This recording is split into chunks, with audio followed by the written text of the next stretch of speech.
안녕하십니까. 한국문화관광연구원의 노수경 부연구위원입니다. 먼저 이렇게 뜻깊은 자리에서 제 연구를 발표할 수 있게 해주셔서 대단히 감사드립니다. 앞서 많은 회장님들께서 말씀해 주신 말들에 굉장히 공감을 하고 있고, 이 연구 발표의 취지에 대해서 고민을 해보다가, 이 주제를 준비를 하게 되었습니다. 조금 간략하게 먼저 한 줄 이제 좀 요약을 하고 시작을 좀 해본다면요. 제가 오늘 발표할 내용은 인문 산업이 이미 자리를 잡아가고 있는데 거기에 인문 정책이 약 10년 이상 받쳐주고 있었다. 이런 내용들을 말하기 위한 내용입니다. 제목은 중앙정부 인문 교육 프로그램의 현황과 문화산업에 미친 영향이고요. 도서관 기류의 인문학을 중심으로 한번 발표를 해보겠습니다. 발표의 편의성을 위해서 제가 PPT를 좀 띄워보도록 하겠습니다. 네, 목차는 제가 제출한 그 논문 목차와 동일합니다. 이 순서대로 발표를 진행하도록 하겠습니다. 먼저 서론입니다. 이 연구의 배경은 음, 모두가 잘 아시듯 이 문화정책의 대두에서부터 이야기를 해야 할 것 같습니다. 이 시민사회가 성장하고 경제가 발전되고 또 교육 수준이 향상되면서 정부의 역할 또한 신장되었는데요. 이에 따라서 문화에 대한 관심과 욕구가 증대되고 대두되었습니다. 특히 또 문화경제학이 예술에 대한 정부 지원의 정당성을 주장하면서 예술 지원에 대한 효과를 측정하는 정책 연구가 활발하게 진행이 되고 있는데 이 부분은 인문학에 있어서도 크게 다르지 않습니다. 문화 정책 분야라고 한다면은 뭐 인문정신문화진흥, 국어정책, 전통문화, 국제문화, 그리고 예술정책, 지역문화 정책 등 굉장히 다양한데요. 문화정책 분야 사업들은 직접 사업 외에도 지정 및 공모 보조 사업이 큰 부분을 차지하고 있습니다. 2023년 올해 기준으로 문화체육관광부 민간 보조 사업 중에서 지정 사업의 주수는 764개 정도가 되고요. 공모 사업 수는 78개로 나타나서 총 올해만 해도 842개의 보조 사업이 추진되고 있습니다. 각 소관 부서에서는 또 세부 사업에 해당하는 숫자이기 때문에 한 개의 사업에서 파생된 세세부 사업까지 검토를 한다면은 이 상당한 수의 보조 사업이 추진되고 있음을 알 수 있습니다. 저의 연구의 목적은 다양한 보조 사업 중에서 연령과 성별 그리고 지역에 상관없이 모든 국민들이 수혜자가 될 수 있고 또 가장 많은 문화 기반 시설이 설립되어 있는 도서관을 대상으로 성과를 검토하고 문화 산업계에 준 영향에 대해서 보고자 합니다. 연구 범위는 2022년 추진된 도서관 기뢰 인문학 사업과 2023년 민간에서 추진한 기뢰 인문학 관련 콘텐츠가 되겠습니다. 또 사례 조사를 통해서 현황 조사를 할 건데요. 정부 보조금 사업인 도서관 기뢰 인문학을 토대로 몇 가지 인문학 사업의 특징을 기준으로 삼고 또 민간 사업이 이게 얼마나 유사하게 추진되고 있는지를 검토하겠습니다.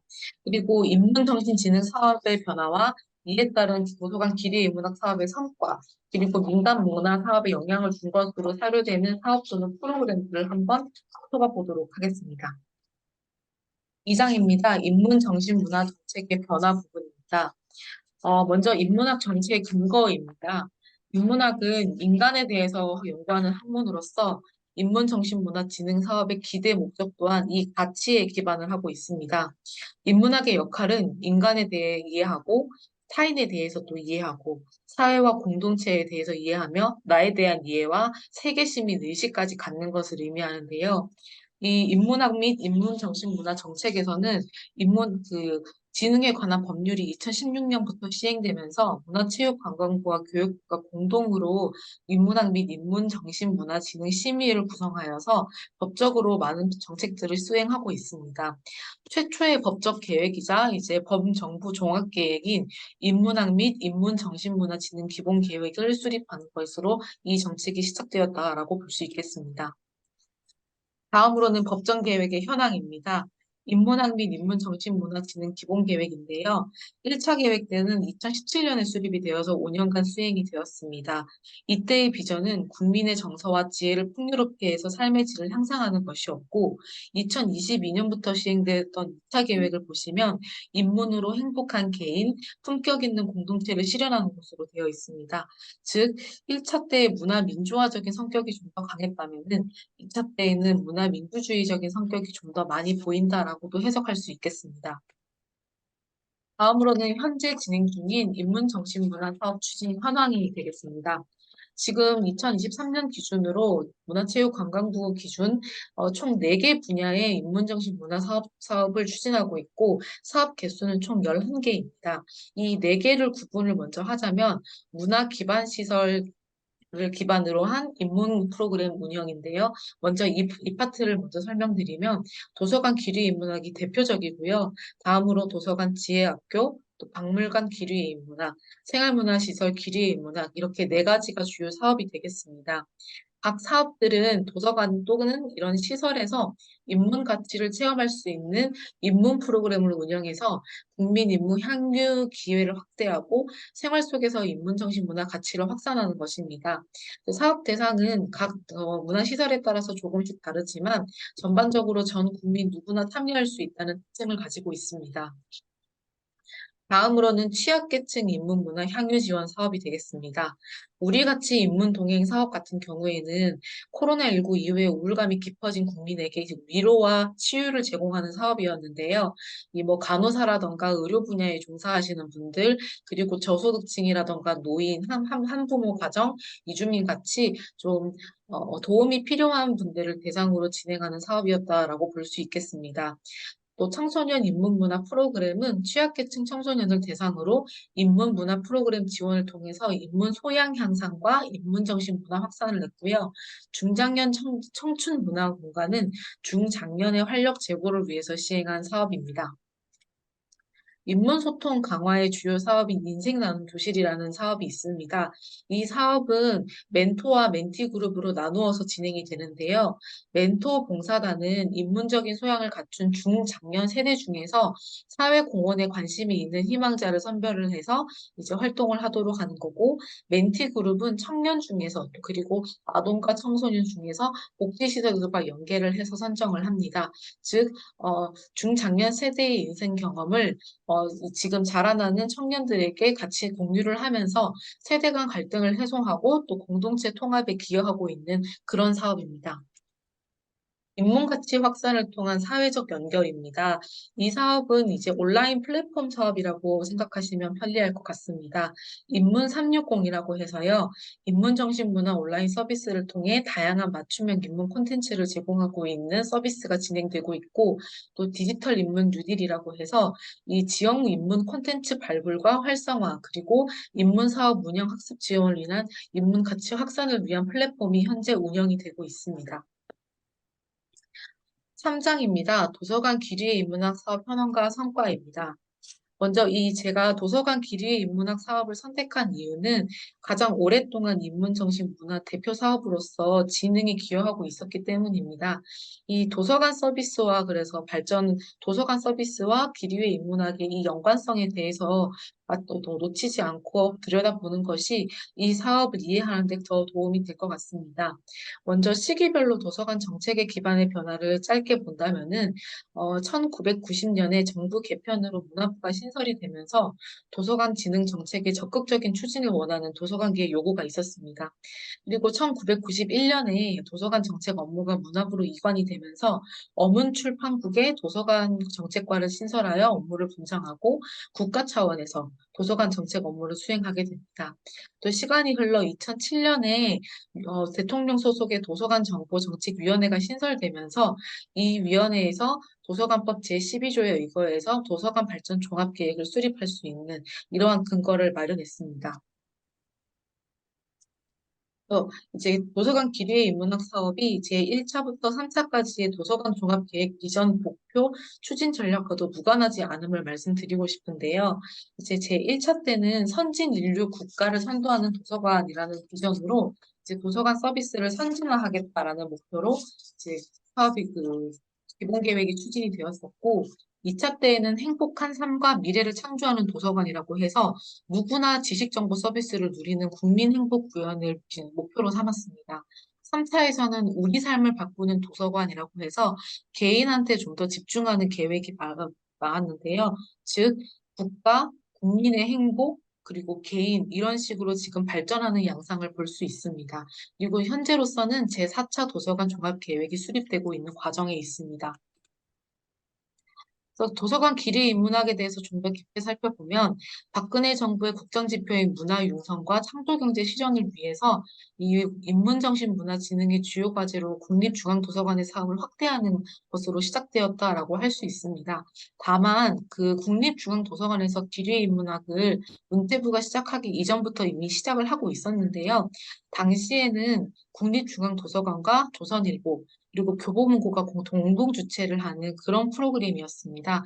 인문학 탐방과 인문학 캠프, 인문학 기차 여행, 인문학 콘서트, 그리고 인문학 석학 강연까지 굉장히 다양한 프로그램을 지역 곳곳에서 한 112회 정도를 진행한 바 있었고, 또 특히 이 기리의 인문학이라는 이름에 걸맞게 인문열차 삶을 달리다 사업이라고 해서 실제로 코레일도 함께하는 관광열차 탐방 프로그램도 실시하는 그런 사업이었습니다.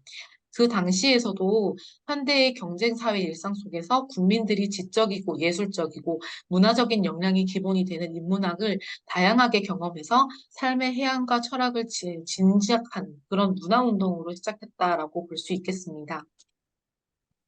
그리고 그 다음에는 문화체육관광부 도서관 박물관 정책기획단이 도서관뿐만 아니라 박물관 기리의 문항을 함께 운영해서 추진 발표해서 실시를 해서 현재까지 오고 있습니다.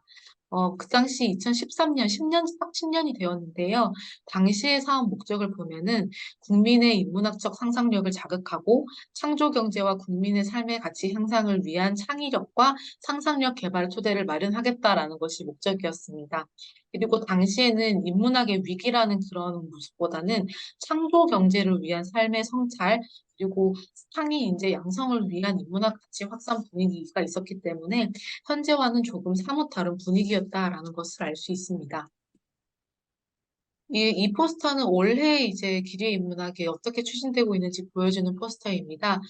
올해의 사업 목적은 재미있고 유익한 프로그램을 통한 인문학 확산, 그리고 지역 도서관을 인문학 대중화의 거점으로 발전, 그리고 책과 현장, 사람이 만나는 독서 문화의 장을 구축하고 인문 정신 문화의 진흥을 한다라는 이 네 가지 목적으로 시행을 하고 있는 중입니다. 사업의 주요 정성 성과를 좀 말씀드릴 텐데요. 올해는 이미 사업이 진행이 되고 있는 과정에 있기 때문에 이게 앞서 말씀드린 듯이 2022년을 중심으로 성과를 말씀드리겠습니다. 먼저 정성적 성과입니다. 도서관 기리 문학 사업은 인문정신진흥 사업으로서 추진된 보조사업 중에서도 가장 오랫동안 시행이 되고 있고 또 지난 10년, 이제는 11년이죠. 기리의 문학 프로그램이 시작되면서 이 기리의 인문학이라는 브랜드를 만들었습니다. 그래서 유사 인문학 강의와 독서 캠페인 등이 증가를 했는데 이는 각 도서관에서 사서들의 인터뷰를 통해서 도출한 결과입니다. 기뢰의 인문학을 이렇게 할 수 있다는 것을 알게 되면서 사서들이 유사하게 각 도서관별로 다른 이름을 붙여서 유사한 사업들을 하고 있는 그런 실정입니다.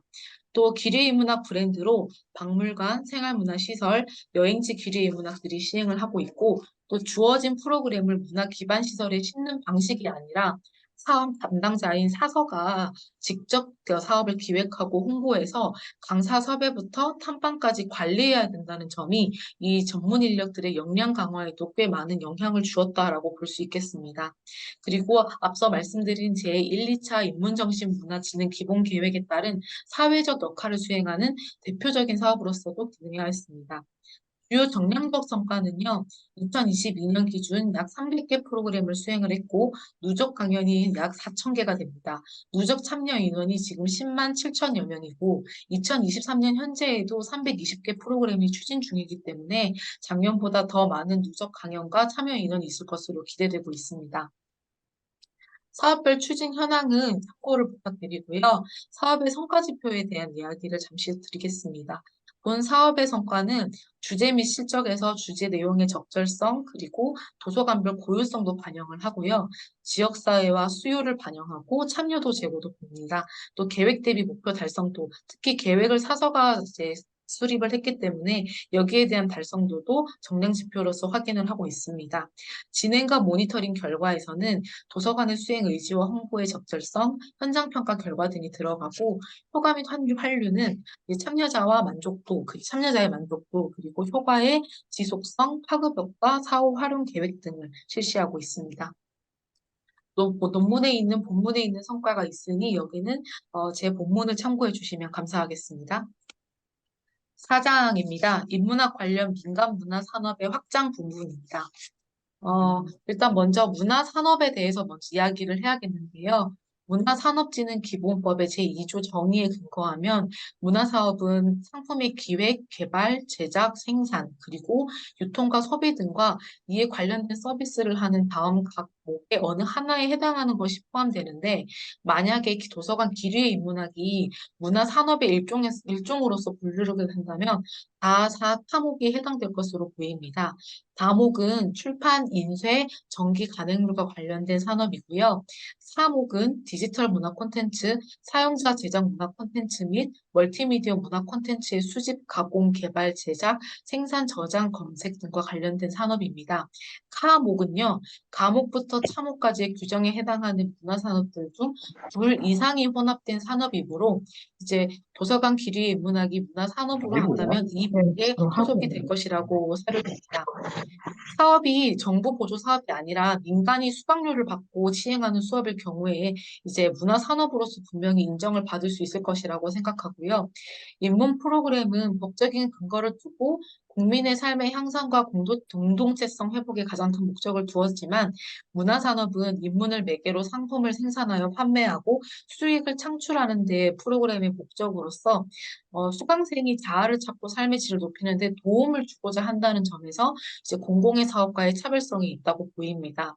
그래서 한편으로는 공공인문 프로그램이 비교적 지루하다라고 평을 받는 이유는 민간 프로그램들은 수익 창출을 목적으로 하기에 더 자극적이고 함축적인 영상 콘텐츠를 활용하기 때문으로 풀이됩니다. 다음으로 제2부 연구에서 유사 문화 산업 기준을 수립해 보았습니다. 첫 번째로는 인문학 강연을 중심으로 직접 강연과 온라인 강연을 병행하는 프로그램이고요. 두 번째로는 인문학 강연과 현장 탐방을 함께 진행하는 곳입니다. 하지만 2020년부터 코로나로 인해서 약 3년 동안 거리두기를 시행이 되었고 대면 강의가 어려워졌기 때문에 모든 장르의 강연들이 비대면으로 전환되는 것을 확인할 수 있었습니다. 때문에 대면과 비대면 강의를 동시에 추진하는 사례는 증가했다는 점은 함께 고려를 하였습니다. 한편 기업화된 사례를 중심으로 분석을 했기 때문에 독립서점 등에서 추진하는 예를 들어 독서 탐방 이런 사례들은 본고에서는 제외를 하였습니다. 첫 번째 사례입니다. 잘 많이들 보셨던 사례일 것 같은데요. 내일을 바꾸는 배움 세바시라는 것입니다. 먼저 제공 플랫폼은 유튜브에서 세바시 토크라는 채널이고요. 그 세바시 랜드라는 자체 플랫폼에서도 서비스를 제공하고 있습니다. 공급자는 주 내일을 바꾸는 배움 세바시인데요. 여기에 특징은 유튜브 채널에서 약 15분 이내의 영상을 일부 공개를 하고 자체 플랫폼인 홈페이지에서 유료로 강연을 판매를 하고 있습니다. 물론 일부 세바시 강연은 무료로 제공하긴 하지만 회원 유치를 위한 것으로 보입니다. 또 회원들에게는 일부 강연을 무료로 참여할 수 있는 기회를 제공하는 형태입니다. 이 사례에서의 시사점은 인문학 강연을 통해 사회, 개인, 타인에 대한 이해를 도모하고 특히 코로나 시대의 비대면 강연으로 인문학 치유를 선도했다는 점이 있겠습니다. 두 번째 사례는 서울대에 가지 않아도 들을 수 있는 명강이 서가 명강입니다. 이제 제공 플랫폼은 유튜브의 서가 명강 채널이고요. 공급자는 21세기 북스입니다. 이 채널의 특징은 서울대 강사풀을 지정해서 제작과 출판사와 그리고 콘텐츠 제작사가 협업해서 강연과 책 출간을 진행하는 것인데 신청을 통해서 직접 청강도 무료로 가능합니다. 그리고 2023년 올해부터는 유튜브 유료 회원 전용 영상을 월 4,990원에 제공하고 있는 것을 알 수 있었습니다. 유료화를 했기 때문에 일종의 문화 산업화로 진입을 했다고도 볼 수 있겠습니다. 지금 특정 강사풀을 지정해서 심화 프로그램을 하는 게 공공에서는 지혜학교라는 프로그램이 있습니다. 앞서 짧게 소개를 드렸는데요. 그 지혜학교의 초반의 모델이 서울대 중심의 강사진들이 이제 심화하는 어, 입문 프로그램을 제공했다는 데 있어서 굉장히 유사성을 보이고 있습니다. 그리고 교수들의 보편적인 인문학 강연에서 유료화로 전환했다는 점이 굉장한 시사점이 되겠습니다. 세 번째로는 후마니타스 연구소에서 진행하고 있는 강의와 입문 기획입니다. 제공 플랫폼은 후마니타스 연구소 홈페이지인데요. 공급자는 경향신문입니다. 특징은 강의 파트에서는 특정 인문 사회를 주제로 현장과 줌 라이브를 동시에 진행하는데 현장에서 참여를 하든 줌으로 참여를 하든 모두 유료로 진행이 된다는 점입니다. 그리고 입문 기획은 인문학자가 동행을 해서 역사 등 현장에서 설명하고 또 소수정의 탐방비를 통해서 추진을 하는데요. 시사점으로는 도서관 기리의 인문학의 가진 특징인 강연과 탐방을 각각 분리해서 시행한다는 점에서 각각의 유사성이 있다고 보입니다. 특히 탐방 같은 경우는 퀄리티 컨트롤을 통해서 상업화에 성공을 했는데요. 이제 가장 최근에는 이제 일본 규슈에 있는 역사 기행을 통해서 4박 5일 동안 25명과 함께 참가비 230만 원을 받고 성공적인 탐방을 다녀왔다라고 합니다. 입문 프로그램 산업화의 경향과 시사점에 대해서 말씀드려보겠습니다. 먼저 입문 프로그램의 경향은 일반적인 강연이 아니라 함께하는 강연의 추세입니다. 그리고 몇몇 인문학 강연은 사실 시간과 강연 퀄리티에 대비해서 강연비에 의문을 품고 있지만 인문학적 성찰을 기반으로 인문 산업을 추진하고 있는가에 대해서도 검토할 필요성을 있다라는 점에서 이런 경향이 있다고 볼 수 있겠습니다. 시사점은요, 정부가 추진한 인문정신문화 사업에 대한 대국민 인지도가 높아졌다라는 것인데, 도서관 등에는 이미 도서관에 가면 강연이 있다라고 인식하게 된 것이 바로 이러한 시사점입니다. 또 유튜브를 통해서 인문 강연의 확장이 된 것은 인문학적 소양을 통해서 사람들이 얻고자 하는 인문학적 가치에 공감했기 때문으로 사료되고요.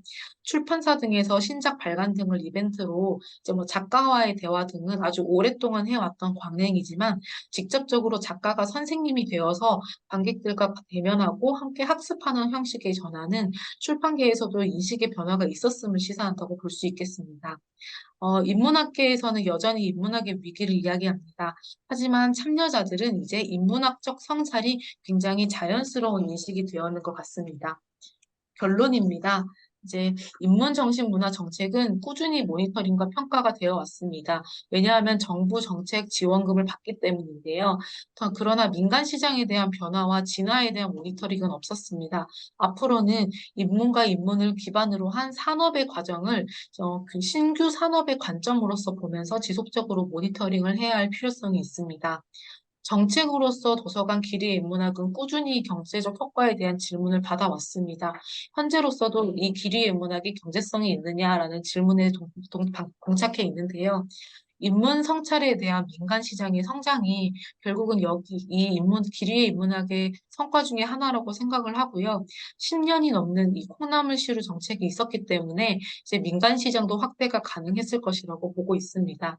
그리고 이에 대한 정성적 증명은 이제 도서관, 박물관뿐만 아니라 이 정책을 시행하고 있는 시행단에서도 함께 꾸준히 이루어지는 것이 필요하겠습니다. 이제 정책은 민간이 흉내낼 수 없는 다른 분야로 성장을 하고 인문 분야 신생산업 생태계를 구축하는 투자가 필요하다고 저는 생각을 합니다. 그러니까 어느 정도 강연과 탐방에 대해서는 좀 더 퀄리티 컨트롤을 잘할 수 있는 민간이 나타났기 때문에 이제 정책 시장에서는 이 인문 분야의 생태계를 어떻게 구축하는지에 대해서 함께 고민하는 그런 연구들이 함께 이루어졌으면 합니다. 경청해 주셔서 감사합니다. 네, 노수경 선생님 수고하셨습니다. 노수경 선생님의 발표를 통해서 인문학과 인문정신문화의 진흥을 위해서 법정, 국가 중심의 지원이 이루어지고 있음을 전체적으로 파악할 수 있었습니다. 더 나아가서는 최근에 그 지역에 내재된 역사, 문화, 인문 자산을 바탕으로 시민들에게 인문학적 사고와 행동을 하는 생활, 그리고 삶의 가치를 중시하는 도시의 브랜드로서 이렇게 찾는 인문도시 사업들을 주로 많이 관심을 갖고 있거든요. 그래서 뭐 수원, 포천, 구미, 광주 이런 도시들이 인문도시 사업에 이제 이런 패러다임이 가져가고 있습니다. 그래서 아마 연구자분들의 많은 관심과 또 정부가 주도하는 것들이 아니라 또 민간이라든지 산업화에도 가능성을 열어두고 있는 걸로 보여집니다. 오늘 좋은 발표해 주셔서 감사드립니다.